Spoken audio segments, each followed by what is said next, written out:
Hello everybody and welcome back to another Minecraft Survival Let's Play episode. My name is Ramses and let's get started. You can see right now we are on our minecart track to Piggy Town. And some changes have happened over here that I'm pretty excited to show you guys. I've done some work between episodes. Whoa, lag spike. Seriously, okay. You'll notice that the rail actually continues through here now. We've moved everything out of that space because we've done a bunch of work over here. Check this out. So this is the new drop-off point for Piggy Town. Unfortunately, Penelope is relegated to just this half of the iron farm. Wow, I'm having some major lag right now. I guess maybe it's the iron golem and everything going on here.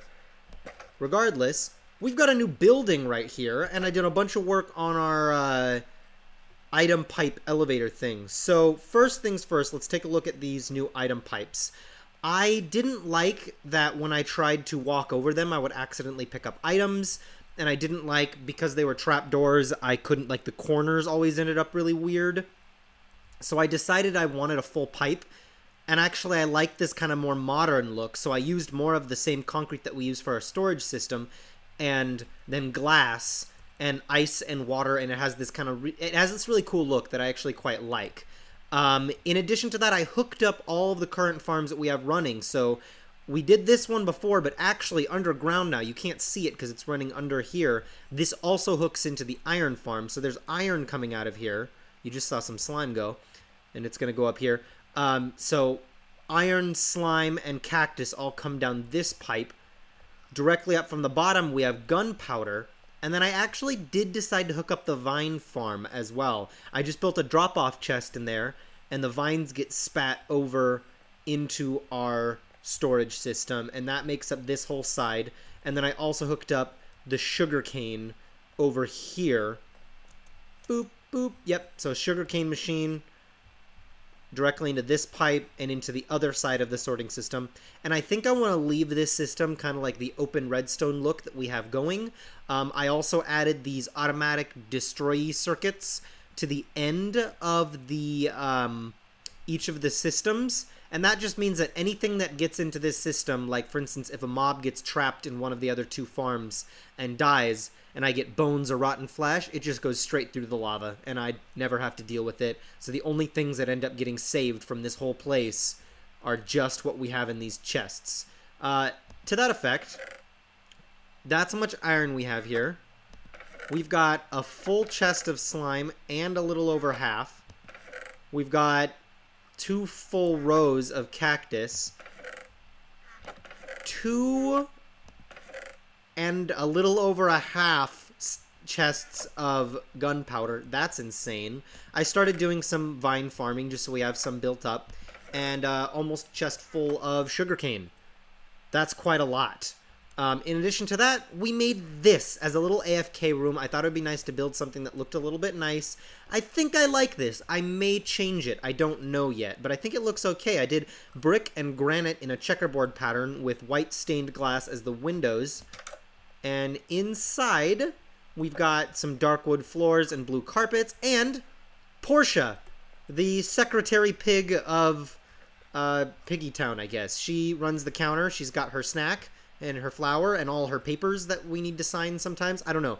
And I moved the map from over there into over here. Let's sleep really quickly. Let's actually play with this map real quick, because I'm pretty sure if we look at this, we will find that it's changed a little bit. Yeah, I added that right there. I dug out a hole for the project we're going to be working on today.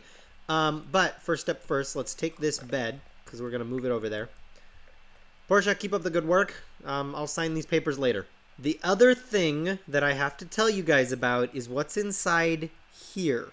You can sort of see that there's a villager inside there, and a second one right there. Those are both brown coat villagers, which means, most importantly, that we can use them for automatic farms. Now, that is not what we're going to be doing with them today, but I do have 2 different automatic villager farms.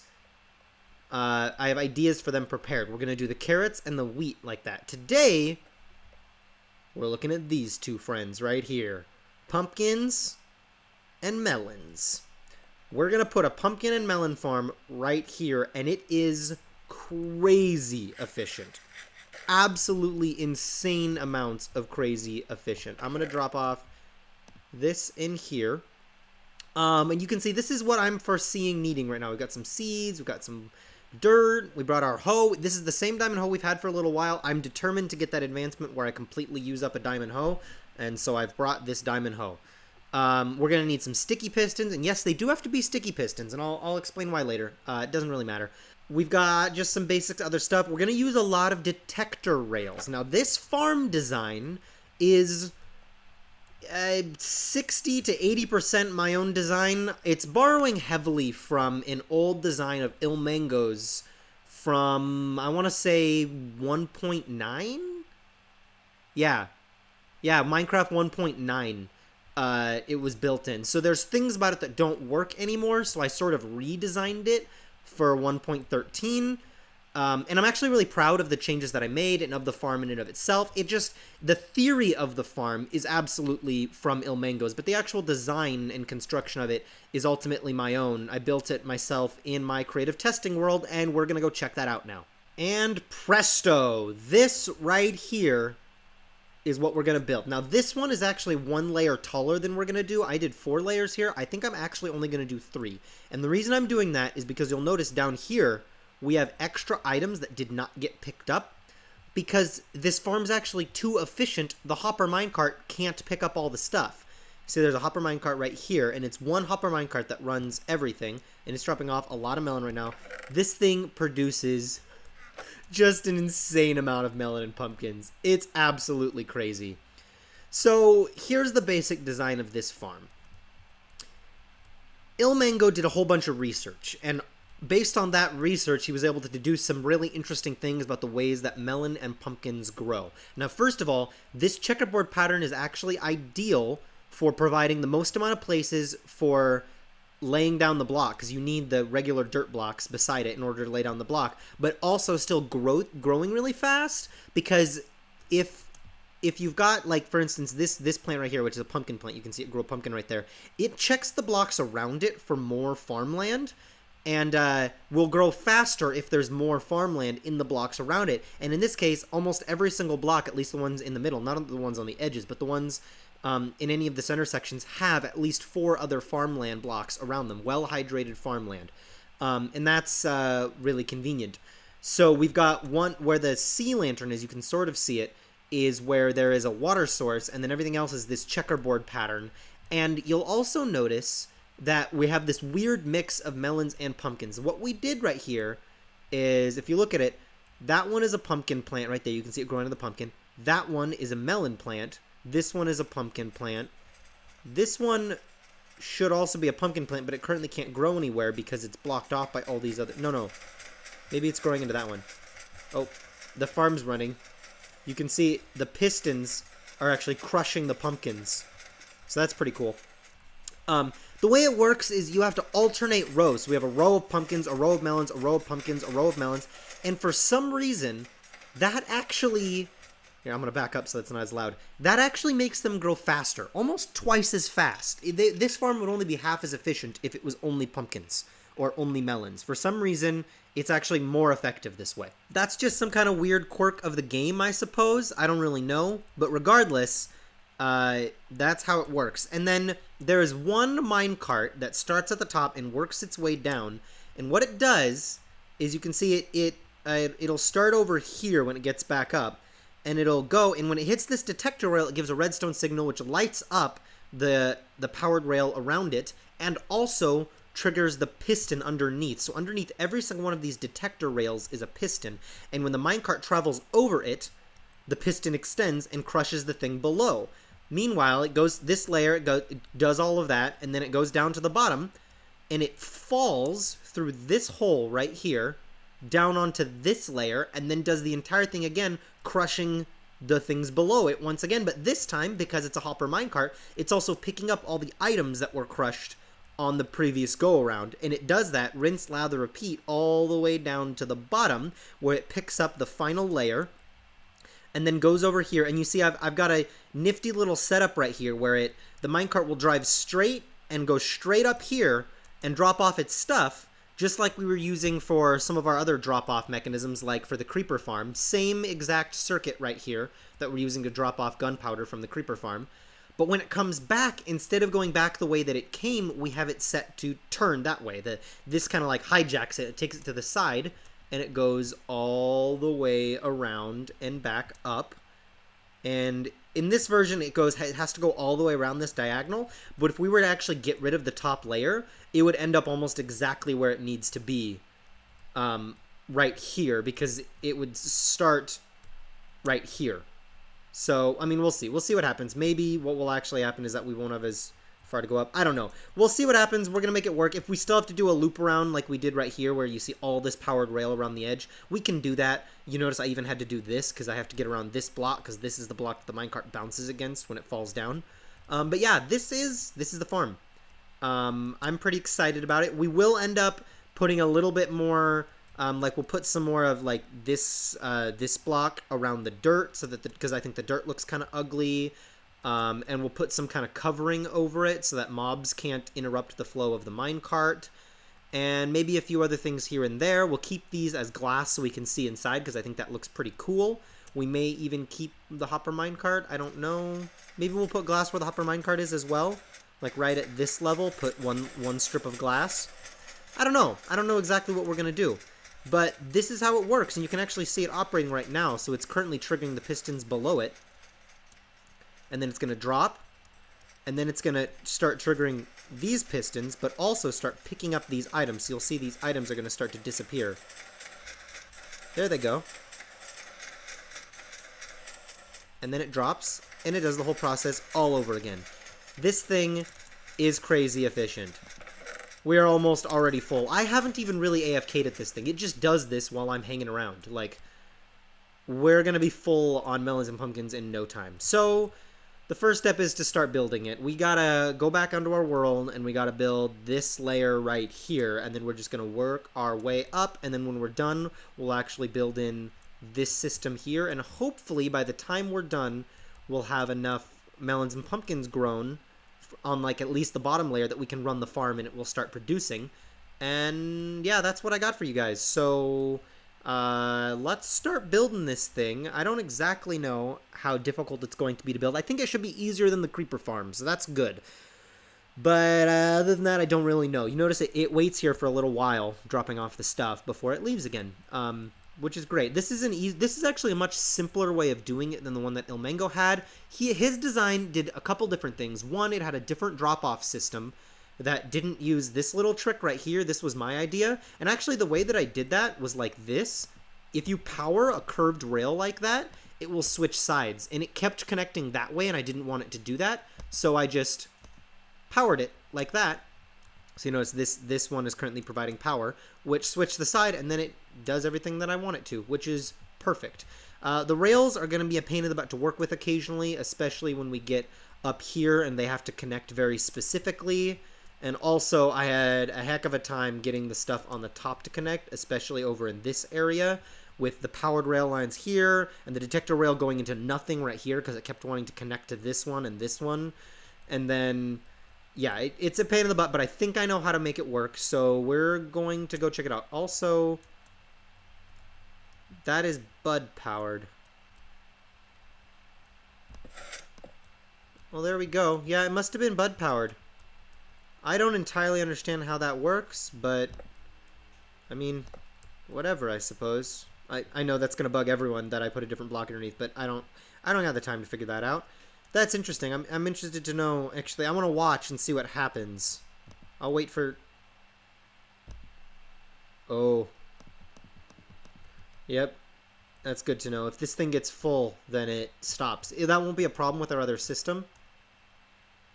But, because we have overflow protection on our other system. But I'm interested to see if this thing gets bud powered again.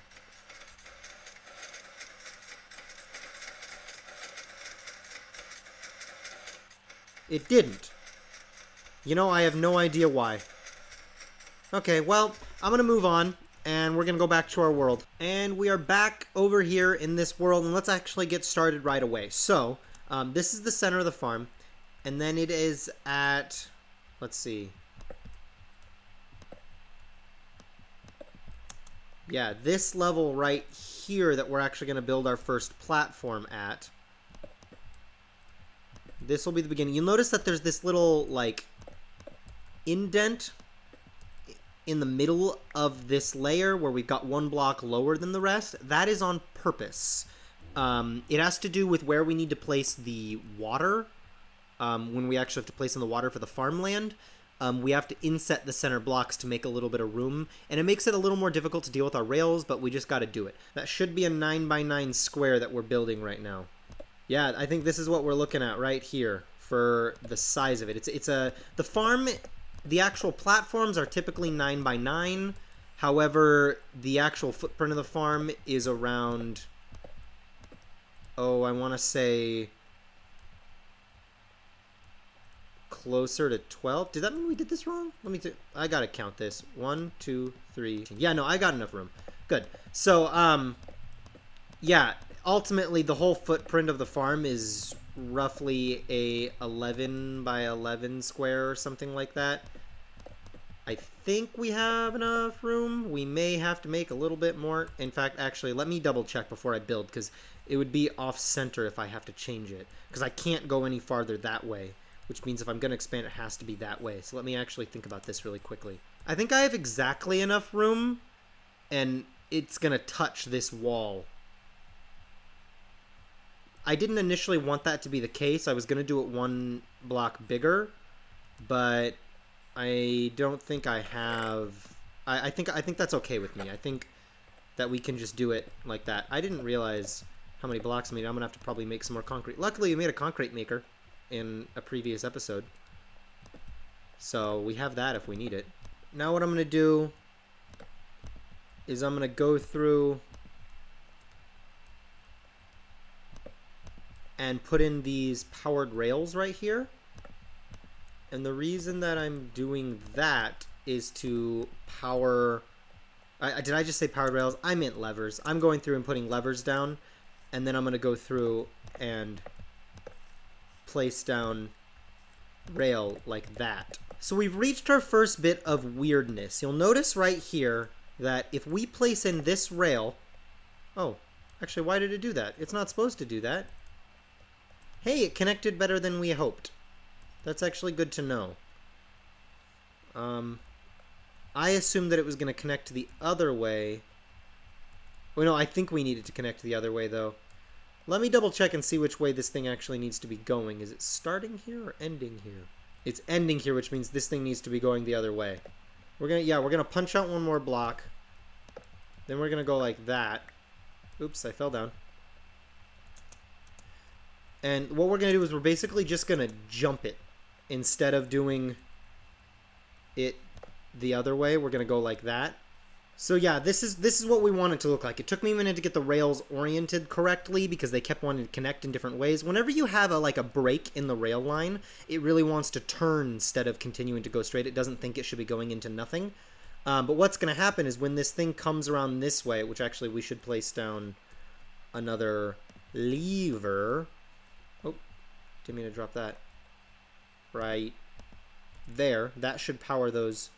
And what that allows us to do is basically the minecart's going to get up to full speed using these rails, jump, catch that one, and then keep going. And that's the idea that we're looking at right now. But I need to sleep. So now I just need to continue on using this same theory that we were using before. And it should be easier from now on, now that we did the weird stuff in the middle. Uh-oh. We need more rails. Oh, I didn't think about this bottom layer needing so many of these unpowered regular rails. Most of the layers don't use that many, so I didn't think I would need very many, right? So this is what we want. This is where it ends, which means this is where it starts, which means we're going to need a... Oh, that's not correct. We're going to need a block right here and a block right there. With that right there, we can dig away that, and then we place a lever on the underside of that block. And what that does is that's going to catch the minecart falling down from the previous upper layer.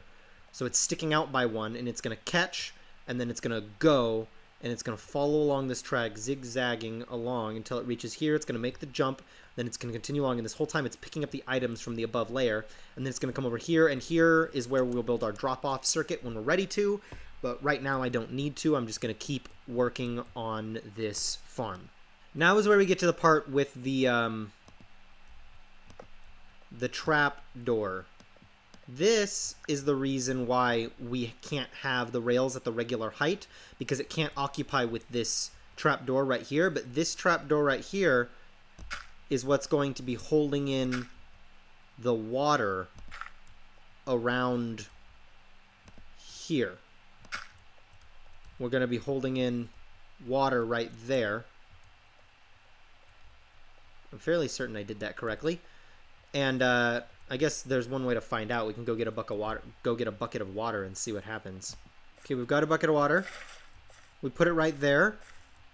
And that's perfect. This trap door right there is holding the water back.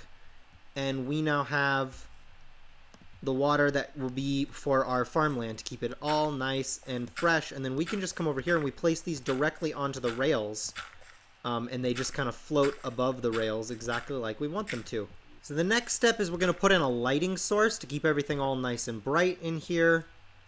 And it's going to go directly over the water like so. And now we actually start tilling. And we're going to till the blocks immediately adjacent to the water source. And then we're going to till in a checker pattern from then on out. Just like this. When we're done, it should look something like that.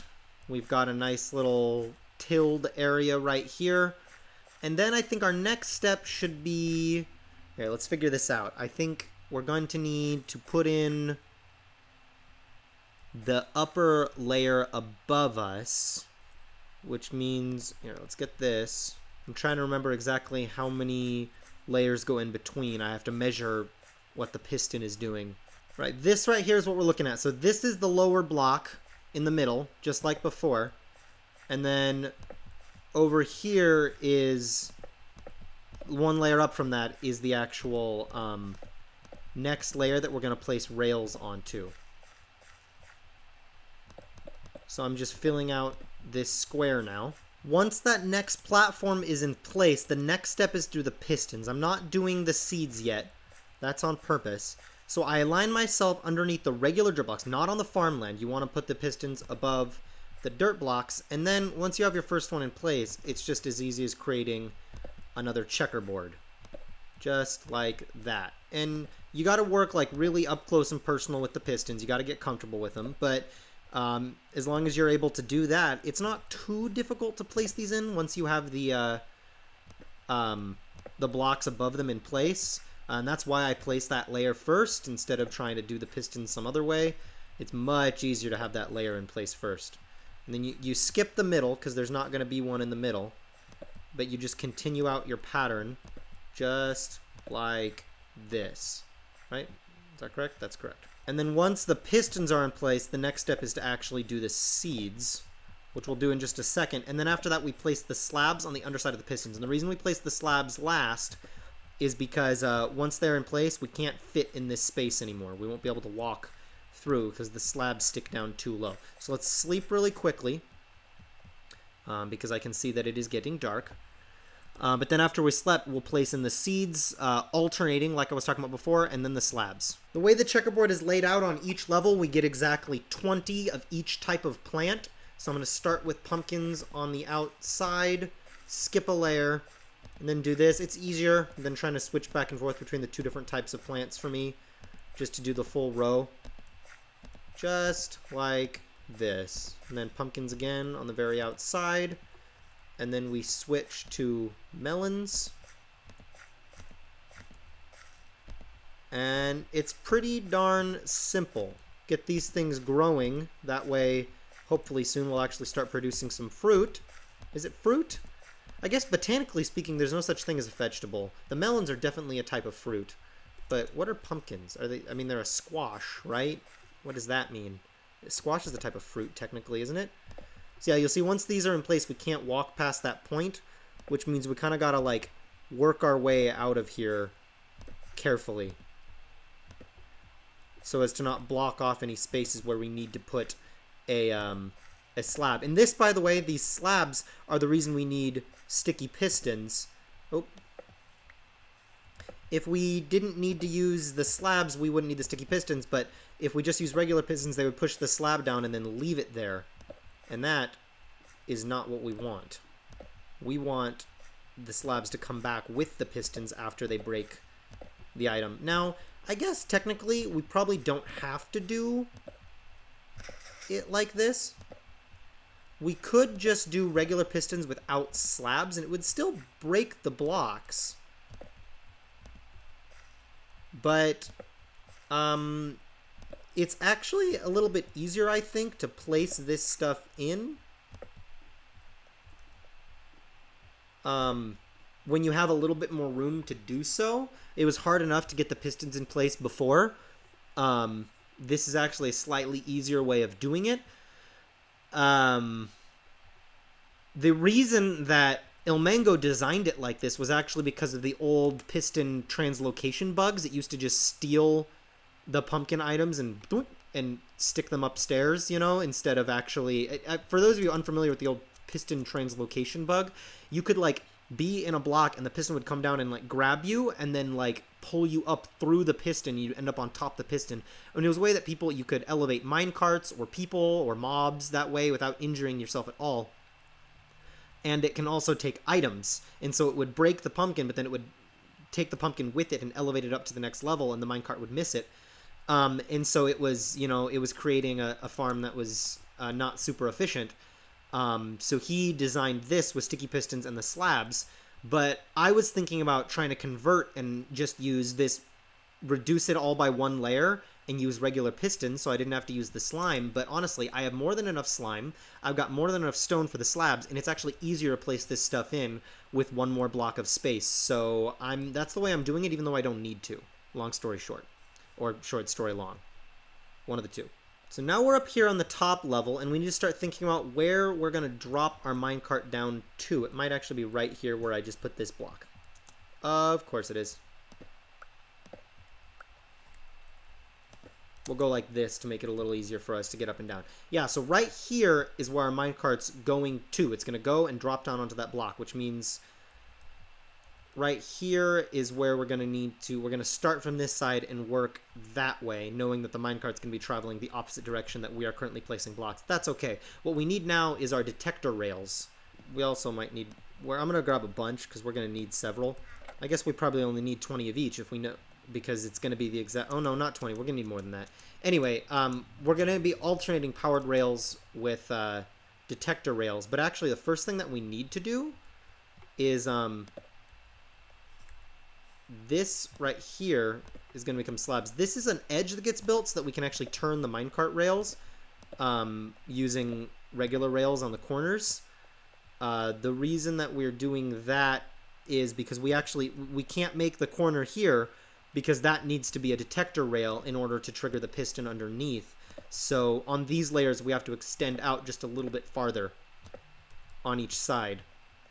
So you'll notice, yeah, it's going to get a little wider. It's going to go to that side, turn around on the slabs, and then come back, turn around on the slabs, and then come back. So it gets just a little, it gets 2 blocks wider than on the upper levels than it does on the very bottom level, but it doesn't bother me too much. From here, what we need to do, and this is kind of a pain in the butt, because you can't just lay down a bunch of one type of rail and then lay down a bunch of the other. You actually have to do this in a kind of specific order. So what I can do is I can do one row at a time. I can lay down a detector rail right there. I know that that is a piston underneath me. And then from then on, I can just alternate like that. Now I grab this, boom, boom, boom. And then I come through and I lay these here. And then I'm going to alternate. So now there's a detector rail there. I'm going to put a powered rail next to it. And here, and here, and here, and here. But you notice that wants to connect. That is not what I want. So what I'm going to do is I'm going to put that right there. And I think, let me see, am Am I going to be able to place that there? No, it's still going to autocorrect. Okay, how do I do this again? Oh, I think I have to build it from this side.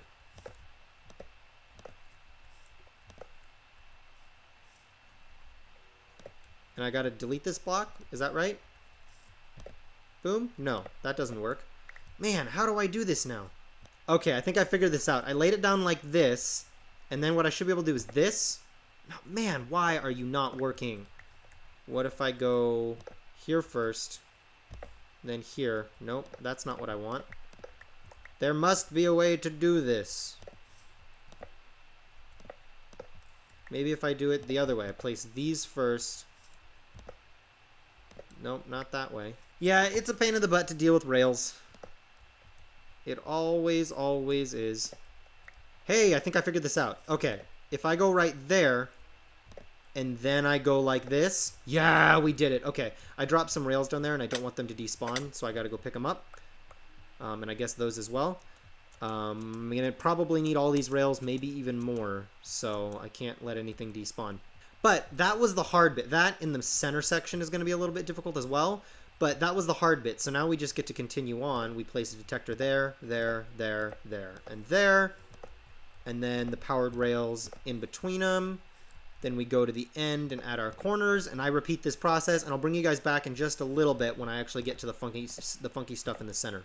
So I've reached the funky stuff in the center. Now normally this would be a detector rail if there was a piston underneath it, but there's no piston underneath the middle blocks. What we're going to do is we're going to use a regular powered rail, and what we want it to do is, because it's going this direction, so let's think, I'm just going to walk this path real quick to get it in my head which way it needs to be going.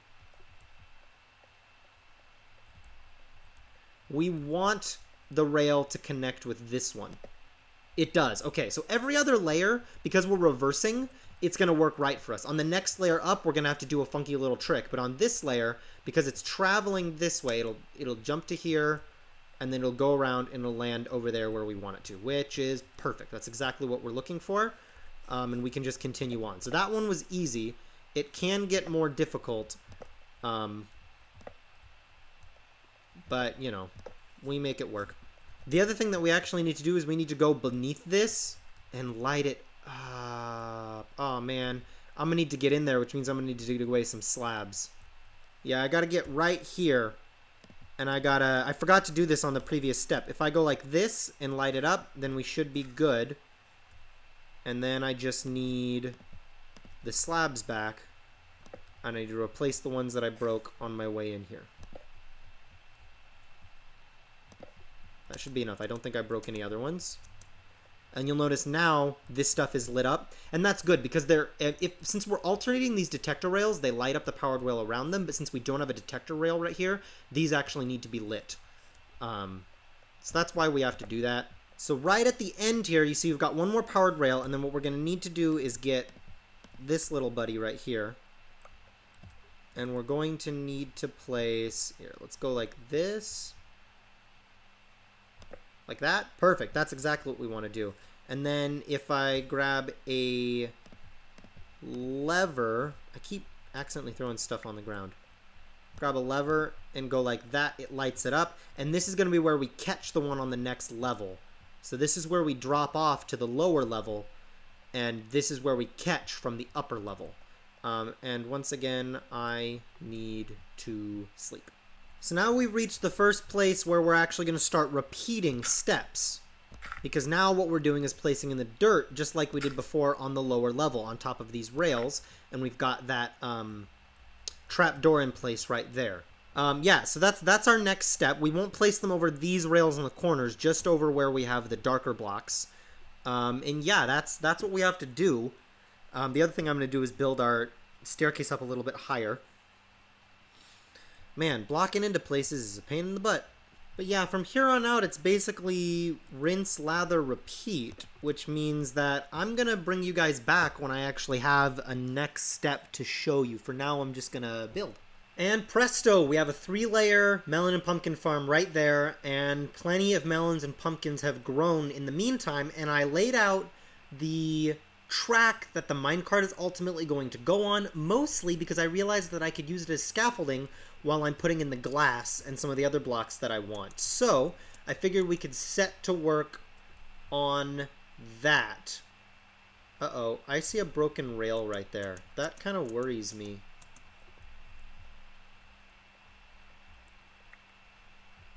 Oh, I remember. I messed up some rails over there and I broke a block and it must have dropped through. We'll double check when we get up there to make sure nothing's wrong, but I think that should be everything we need. And then we're going to do 3 wide glass right here on every layer, just like this. And this will at least help us. I'm sure we'll still need to do a little bit more scaffolding to get around. But it's nice. I can actually use the pumpkins as blocks to click on. This will at least help us get some of this glass in place. And then after the glass is in place, our next task is to... Oh, that's not where that glass goes. Good thing I have Silk Touch. The glass actually needs to go right there. And also right there. Oh, I just fell all the way through. Okay. Well, I thought I could get over there. I'm going to keep putting the glass. The glass is a pretty simple job, but I wanted to make sure to bring you guys in again when I started doing something new. So I'm going to put in the glass, and then I'll bring you guys back because we need to do... Actually, I think we can probably do right now. How much powered rail do we have? We can probably lay in the mine carts, at least the rails right now. And I'll do the glass in a second off camera, just because it's going to take a second. Yeah, we'll grab that. And that, and I need some... Do I not have any regular rails? Okay, I won't be able to do the corners right now, but I should be able to do everything else. I put in trap doors, or not trap doors, why did I say trap doors? Levers as I was going, which means that we should actually have all of the power that we need. You'll notice, yeah, there it goes, it lights up, and it should go all the way over to here, which actually meets up with what I had up here, and this is the top, and I did have to go around to this other side, but I did it 1 block up, 1, so that I didn't have to circumvent around this block, which is the one that the minecart bounces against before it falls, and 2, so that it doesn't mess with any of these rails. It actually made it much easier, and then I just did a quick little turnaround down here, and then it starts its track and works its way all the way down again. So this actually worked out really, really well. And it's super duper efficient, but it seems that I am out of regular rails and I need one. Is it just for this corner? Yeah, I think I have the other corner up there, don't I? So I literally only need 1 more rail. Isn't that just infuriating? I need 1 piece of regular rail and I don't have it. And this actually worked out really simply. I built this as well. You've already seen me build this circuit a few times now. It's just the automatic drop-off unit, same one we used downstairs in the creeper farm, and I showed you guys how this worked before, and it should work the same way, although I haven't actually tested it yet to find out, so we'll have to test that out soon. I'm going to make sure I don't have 1 more piece of rail in here. I do not. Okay, well, luckily, I should have everything I need around here somewhere. I only need... Oh, that is the wrong chest. There we go. We now have 16 rails, because they're actually relatively cheap, all things considered. We can put this in place, and then our rails are actually done, and we just need to kind of encase the thing and decorate it a bit. So there's that. Perfect. So from here on, it's just glass, and I'm going to do that off camera, and I'll bring you guys back in a little bit. And then we can kind of make it look a little fancier. We'll put some glass over the top as well, probably. We'll fill in some blocks around the sides. It should be pretty good fun. And I am back, and here is the reveal. I hope you're all ready for this. Wow, I'm a little laggy right now. I don't know if you can tell, but this is what we're looking like. It's got like all kinds of weird odds and ends. Like it's not perfectly shaped, but I kind of like that. It kind of, you know, is a little bit more of our little industrial build. The only thing left to do now is actually put in the minecart and see if it works. I think it works. We're going to find out. So I'm going to grab a minecart and then let's make our way over to the farm and see if this thing actually operates. Alright, so we should be able to place the minecart here and it should travel up and away. Let's follow it up so you guys can actually see what we're looking at up top as well. Oh, it's going. .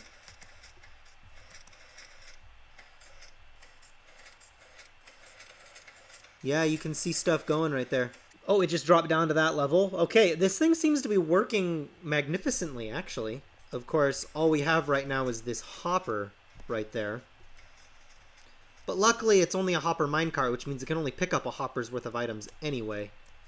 So, I guess that works for me. Is it picking up everything here, or did it run out of space? Okay, so it looks like it was full up on melons. But it seems to be operational right now. It's working. It's dropping off the stuff. Yeah, it's working and dropping off the stuff. And assuming that it takes off again, which we know it should because we know how this circuit works, this entire farm is operational. All needs to be done now is I need to clean up the bottom a little bit, make it look a little bit nicer. And then, I mean, gee, hook it up to the system. I'll probably do that between episodes like I did with these ones. It's just me doing water pipes, you know. It's not a lot of stuff to do. I will probably take this hopper down here, spit it into a... Yeah, I imagine I'm just going to spit it into something down here on the ground, which will be like a water thing that'll bring it up to here. Maybe I'll come all the way over to here, or maybe I'll build its own elevator system over here and then build it over. I don't really know yet, but regardless of that, this thing is working. And it is a beastly farm. Oh, we got a creeper right there. Well, I can't shoot worth a dang. There we go. Yeah, we're getting some pretty bad lag right now. So, I'm gonna... well, I'm gonna probably sign off for the day, that being the case, but that creeper's not even dead. I don't want him sneaking up on us. I hope you all enjoyed this wonderful episode of Ramsey's Minecraft Survival, whatever the heck this is called. This farm is gigantic, and I'm feeling really, really good about it. I know I've been on a kick with redstone farms lately and automating Piggy Town over here. This place has just been bothering me because it's not as nice as some of our other stuff. It was just like some gardens in the ground, and I wanted it to be cool and awesome, and I wanted to build more farms, and now we've done that, and we're going to continue to do that because we have at least 2 more farms that we're still building. And yeah, I'm feeling great about it. I think this is looking really, really cool. I think that 3 layers is going to be a perfect amount. We already were filling up our whole hopper minecart just from the 3 layers, so I'm glad I didn't go any higher. Yeah, I think that's all I got for you guys today.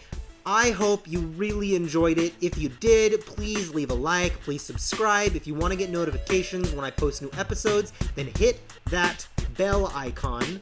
Other than that, yeah, that's all I got. You all keep being your beautiful selves, and I will see you all next time. Thank you so much for watching.